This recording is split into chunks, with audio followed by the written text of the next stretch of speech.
Randolph Scott. You won't believe how a soft-spoken Southern gentleman became the steel-spined face of the American Western, and why he quietly kept his distance from Hollywood's loudest cowboy, ready to ride back through the dust, legends, and a rivalry fans still whisper about? Let's go. Before he was the calm eye of every cinematic storm, Randolph Scott was born George Randolph Scott on the 23rd of January 1898 in Orange County, Virginia, then raised in Charlotte, North Carolina. Picture a big, orderly Southern household where discipline, schoolwork, and dignity weren't suggestions. They were the rules. His father, George Grant Scott, was a respected textile executive. His mother, Lucille Crane Scott, brought polish and grace. That mix of backbone and manners? You can feel it years later, in every flinty stare he gives from a saddle. He studied at Georgia Tech and the University of North Carolina, and if life had followed the plan, he might have ended up in business or engineering. But life rarely sticks to the blueprint. World War I changed his trajectory. Randolph Scott served in France as an artillery officer, came home with purpose carved into him, and on a California visit in the early 1922s, caught the movie bug. He didn't swan dive into fame. He ground his way up. Extra, stuntman, small roles. Then sound arrived, and that low, measured voice did half the acting for him. By the late 1922s, he was working steadily. Through the 1930 seconds and 40 seconds, he bounced across genres. But the West is where he met destiny. The Last of the Mohicans, 1936. Western Union, 1941. And The Desperados, 1943, turned that quiet composure into a brand of heroism that didn't need swagger to be believable. What made Randolph Scott different? He didn't play tin gods or loud patriots. He played men who carried a code. Decent, steady, haunted, sometimes but guided. And off-camera, he matched it. Professional, private, zero tabloid fireworks. In the 1950 seconds, he synced up with director Bud Bedecker, and they struck gold. 7 Men from Now, 1956. Ride Lonesome, 1959. Comanche Station, 1960. Those films feel like pared-back morality plays.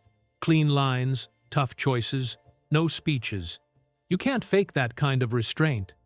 Then came the perfect curtain call.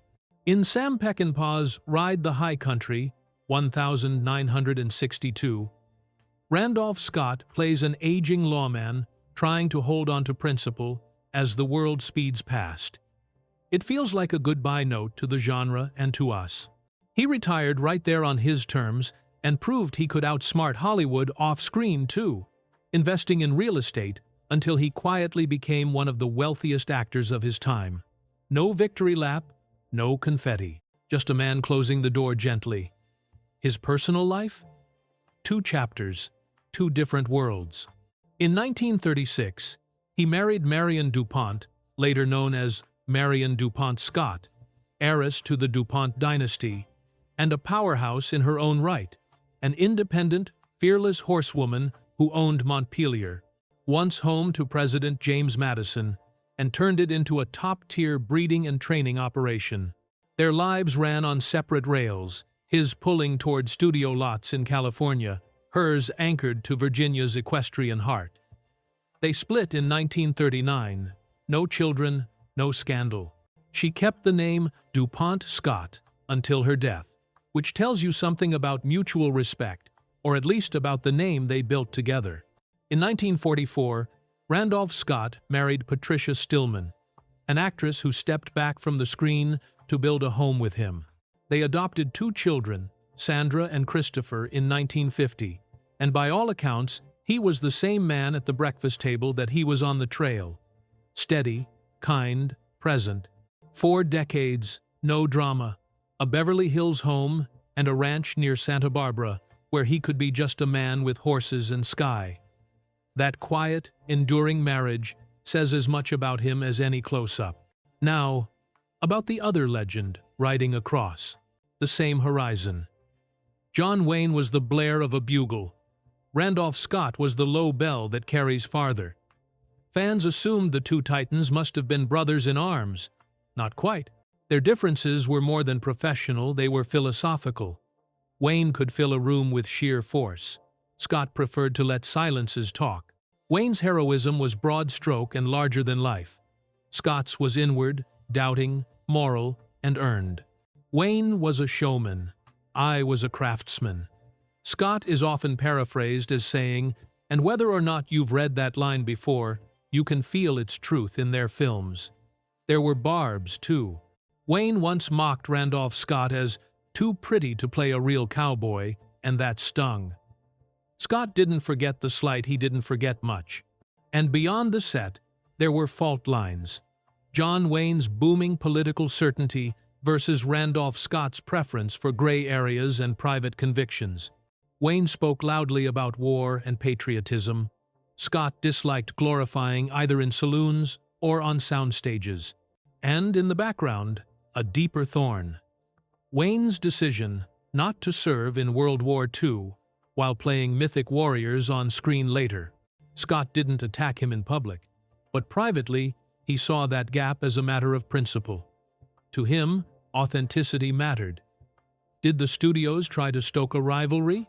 Of course. Box office numbers were compared, posters placed shoulder to shoulder, but they weren't playing the same game. Wayne gave audiences a booming myth they could cheer. Randolph Scott gave them a conscience they could trust. And Hollywood friends, Gary Cooper, Joel McCrea, and others, learned to keep compliments carefully separated at parties. If Wayne showed up, Scott might slip out without a scene. That's how he did everything. No fireworks, just boundaries. In the end, both men carved the Western into what it became. Wayne, by making it thunder. Randolph Scott, by making it ring true. Maybe that tension kept the interstice. Genre honest, one foot in legend, the other in lived-in reality. Time, as it does, folded the trail behind Randolph Scott. He passed away in 1987 at 89 in Beverly Hills from heart and lung ailments. He's buried at Elmwood Cemetery in Charlotte, North Carolina. Patricia Stillman lived until 2004 and now rests beside him. Their mid-century modern home was torn down in 2008, but his papers, photos, letters, scrapbooks, house plans live on in special collections. A quiet archive for a quiet man who left a loud legacy. So, what do we take from Randolph Scott today? That strength doesn't have to shout. That a code is worth more than a crown. That walking away at the right time can be the boldest move of all. And that behind the dust and the music and the myth, the best cowboys weren't selling a dream, they were living a standard. If this ride through Hollywood's True North compass moved you, tap like, share it with a fellow Western fan, and drop a comment. Whose brand of heroism speaks to you? John Wayne's thunder or Randolph Scott's quiet iron? Saddle up in the replies, and I'll see you down the trail.